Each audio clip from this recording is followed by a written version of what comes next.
Livro O Poder do Agora, de Eckhart Tolle. Áudio número 6, capítulo 2.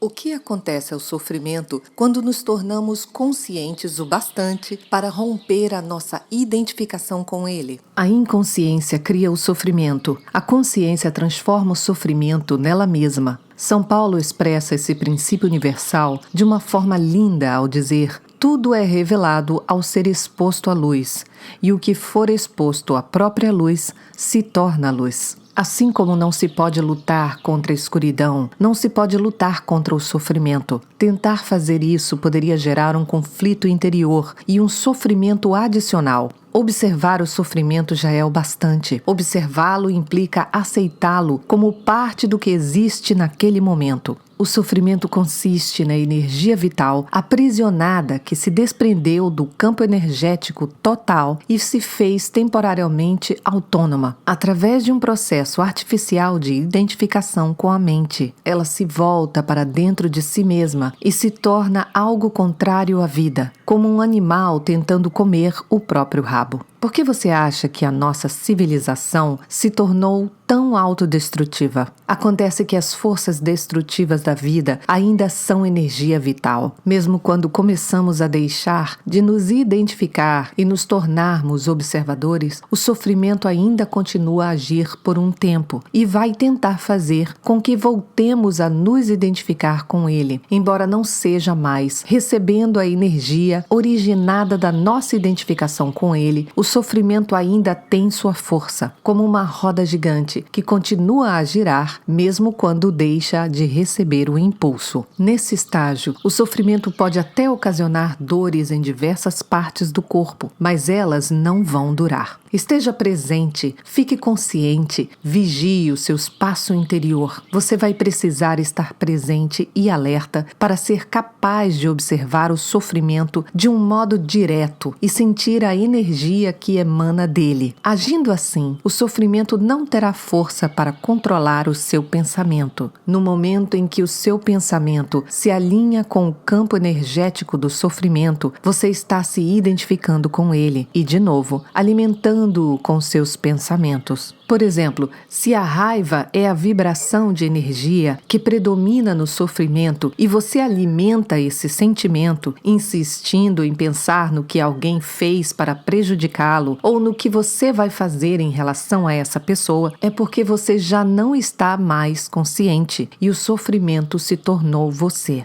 Onde existe raiva, existe sempre um sofrimento oculto. Quando você começa a entrar em um padrão mental negativo e a pensar como a sua vida é horrorosa, isso quer dizer que o pensamento se alinhou com o sofrimento e que você passou a estar inconsciente e vulnerável a um ataque do sofrimento. Utilizo a palavra inconsciência no presente contexto para significar uma identificação com um padrão mental ou emocional. Isso implica uma ausência completa do observador. Manter-se em um estado de alerta consciente destrói a ligação entre o sofrimento e o mecanismo do pensamento e aciona o processo de transformação. É como se o sofrimento se tornasse o combustível para a chamada da consciência, resultando em um brilho de mais intensidade. Esse é o significado esotérico da antiga arte da alquimia, a transformação do metal não precioso em ouro, do sofrimento em consciência. A separação interior cicatriza e você se torna inteiro outra vez. Cabe a você, então, não criar um sofrimento adicional. Resumindo o processo, concentre a atenção no sentimento dentro de você. Reconheça que é o sofrimento. Aceite que ele esteja ali. Não pense a respeito.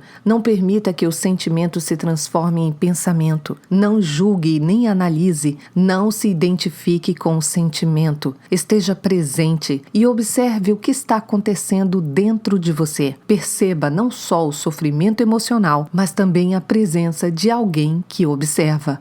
O observador silencioso. Esse é o poder do agora, o poder da sua própria presença consciente. Veja então o que acontece. Em inúmeras mulheres, o sofrimento manifesta-se, em particular, no período anterior ao fluxo menstrual. Mais adiante comentarei as razões pelas quais isso acontece. No momento, o importante é que você seja capaz de estar alerta e presente quando o sofrimento aparecer e de observar o sentimento em vez de se deixar dominar por ele. Essas atitudes proporcionam uma oportunidade para a mais poderosa das práticas espirituais e tornam possível uma rápida transformação de todo o passado. A identificação do ego com o sofrimento. O processo que acabei de descrever é extremamente poderoso, embora simples. Poderia ser ensinado a uma criança e tenho a esperança que um dia será uma das primeiras coisas a serem aprendidas na escola. Uma vez entendido o princípio básico do que significa estar presente, observando o que acontece dentro de nós, e entendemos isso quando passamos pela experiência, teremos à nossa disposição a mais poderosa ferramenta de transformação. Não nego que podemos encontrar uma forte resistência interna, tentando nos impedir de pôr um fim à identificação com o sofrimento. Isso acontecerá particularmente se tivermos vivido intimamente identificados com o sofrimento emocional durante a maior parte da vida e se tivermos investido nele uma grande parte ou mesmo todo o nosso sentido de eu interior. Isso significa que construímos um eu interior infeliz por conta do nosso sofrimento e acreditamos que somos essa ficção fabricada pela mente. Nesse caso, nosso medo inconsciente de perder a identidade vai criar uma forte resistência a qualquer forma de não identificação. Em outras palavras,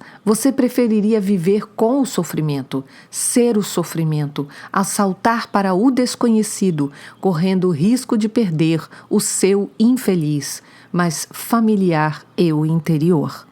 Se esse é o seu caso, observe a resistência dentro de você. Observe o seu apego ao sofrimento. Esteja muito alerta. Observe como é estranho ter prazer em ser infeliz. Observe a compulsão de falar ou pensar a esse respeito. A resistência deixará de existir se você torná-la consciente. Poderá então dar atenção ao sofrimento, estar presente como testemunha e iniciar a transformação. Só você pode fazer isso. Ninguém pode fazer por você. Mas caso tenha bastante sorte para encontrar alguém intensamente consciente, se puder estar com essa pessoa e juntar-se a ela no estado de presença, isso poderá ser de grande utilidade, acelerando o processo. Se isso acontecer, a sua própria luz logo brilhará mais forte. Quando colocamos um pedaço de lenha que tenha começado a queimar há pouco tempo perto de outro que está queimando vigorosamente e depois separamos os dois novamente,